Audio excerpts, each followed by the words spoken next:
नमस्कार, मैं अंजू सांगवा, सहायक आचार्य हिंदी, राजकीय महाविद्यालय श्री डूंगरगढ़ बीकानेर से। श्री डूंगरगढ़ कॉलेज द्वारा चलाई जा रही ऑनलाइन क्लासेज में आप सभी का स्वागत है। आज की वीडियो में हम बात करेंगे रीतिकाल की प्रमुख प्रवृत्तियों के बारे में।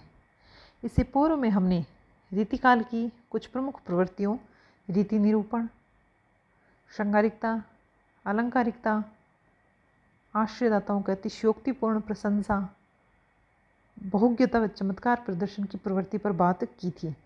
उसी क्रम में रीतिकाल की अगली प्रमुख प्रवृत्ति है भक्ति व नीति।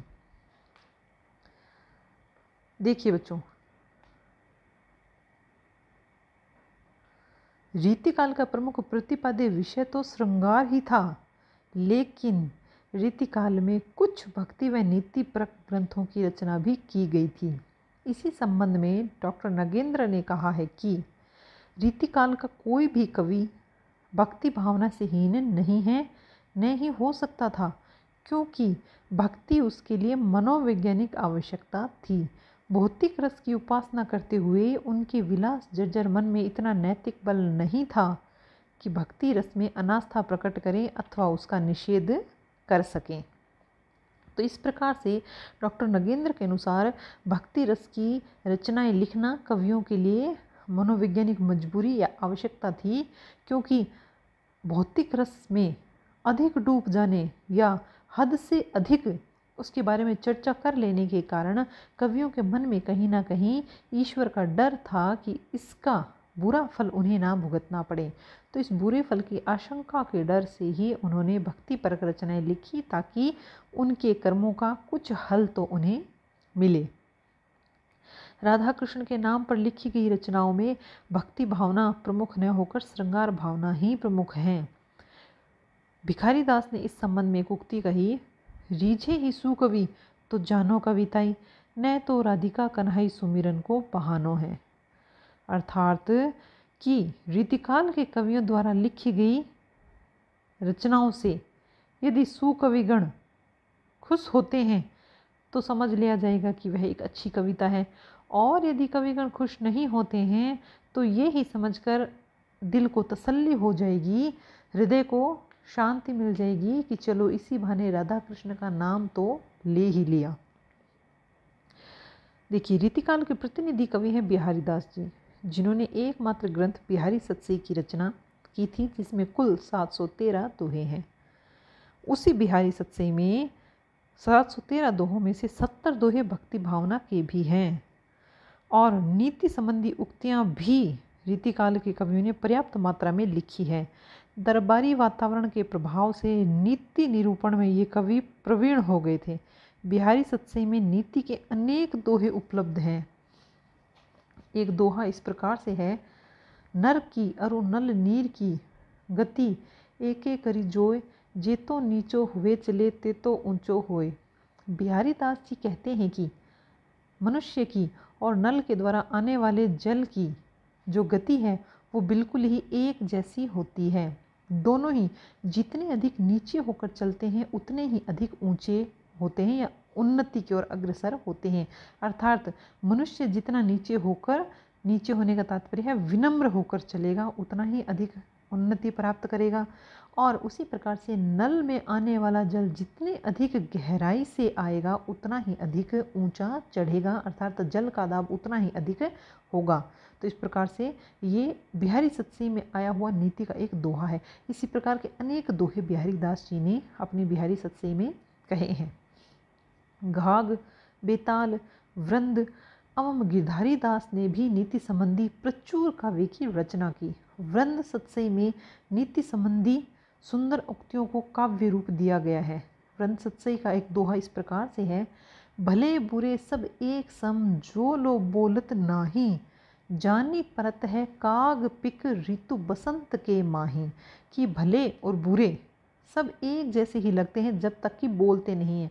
अर्थात मनुष्य की जो वाणी है वो इतना अधिक महत्व रखती है कि कौन भला है और कौन बुरा, इसका पता तब तक नहीं चलता जब तक कि उसकी वाणी को न सुन लिया जाए। जैसे कि काग और कोयल दोनों ही समान रंग के कारण पहचाने जाने संभव नहीं होते।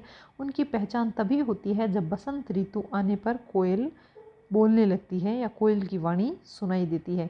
कोयल की आवाज़ सुनकर ही पहचाना जाता है कि ये कोयल है और कर्कश आवाज़ वाला पक्षी काग है।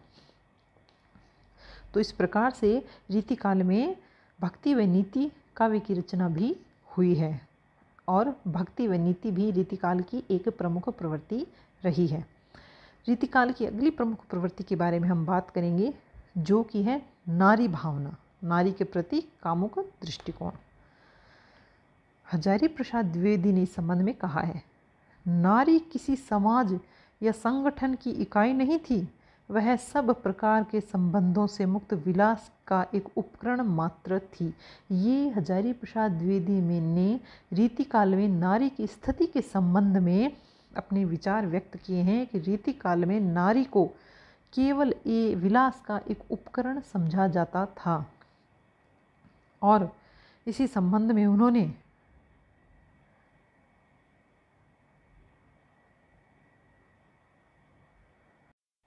ये उक्ति कही है। देव की एक पंक्ति है जो द्विवेदी जी के उक्त कथन का समर्थन करती है। वो इस प्रकार से है, कौन गने पुरवन नगर कामिनी एके रीति, देखत हरे विवेक को चित्त हरे करी प्रीति। इस पंक्ति से तो स्पष्ट ही हो जाता है कि नारी जैसे सिर्फ एक उपकरण थी, वो कोई जीती जागती मनुष्य थी ही नहीं, वो तो एक वस्तु मात्र थी। देखिए, रीतिकालीन काव्य का केंद्र बिंदु नारी चित्रण रहा है। क्यों? क्योंकि रीतिकाल की प्रमुख प्रवृत्ति है श्रृंगारिकता और अलंकारिकता, और इन दोनों ही प्रवृत्तियों को नारी चित्रण के माध्यम से ही व्यक्त किया गया। नायिका के नखशिख चित्रण में कवियों ने अधिकाधिक रुचि दिखाई। नारी के ऐन्द्रिक बाह्य रूप के निरूपण में ही उनकी वृत्ति अधिक रमी। नारी के कमनीय अंगों का स्थूल और मांसल चित्र अंकित करते हुए उन्होंने अर्थात रीतिकालीन कवियों ने काव्य रसिकों को उसके मनमोहक स्वरूप से परिचित कराया था। उनके समक्ष नारी का एक ही रूप था, विलासिनी प्रेमिका का, अतः वे अन्य पक्षों की ओर उदासीन ही रह गई। नारी को वो केवल भोग विलास का उपकरण समझते थे, अतः उसके अन्य रूपों जो कि गृहिणी, माता, भगिनी, देवी आदि का होता है, उसका चित्रण उन्होंने किया ही नहीं।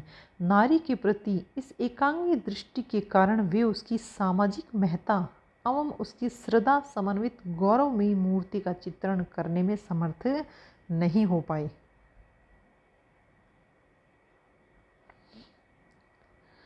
नारी के प्रति उनका यह दृष्टिकोण तत्कालीन दरबारी वातावरण एवं परिवेश से अनुप्राणित था। रीतिकालीन कवियों ने जो नारी का चित्रण अपने काव्य में किया, जो कामुक दृष्टिकोण नारी के प्रति इन कवियों का रहा, उसका एक प्रमुख कारण उस समय का दरबारी वातावरण था।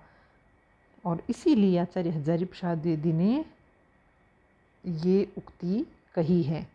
तो इस प्रकार से नारी को रीतिकाल में सम्मानजनक दृष्टि से नहीं देखा गया, उसे केवल एक भोग एवं सौंदर्य का साधन ही माना गया। चलिए, तो इस प्रकार से रीतिकाल की दो प्रमुख प्रवृत्तियां हो जाती है, भक्ति एवं नीति का वर्णन करना और नारी के प्रति कामुक दृष्टिकोण या नारी भावना जो रीतिकाल की रही, वो भी रीतिकाल की एक प्रमुख प्रवृत्ति के अंतर्गत आएगी। आज की वीडियो में इतना ही। रीतिकाल की अन्य प्रवृत्तियों पर हम अपने अगले वीडियो में चर्चा करेंगे। तब तक के लिए धन्यवाद।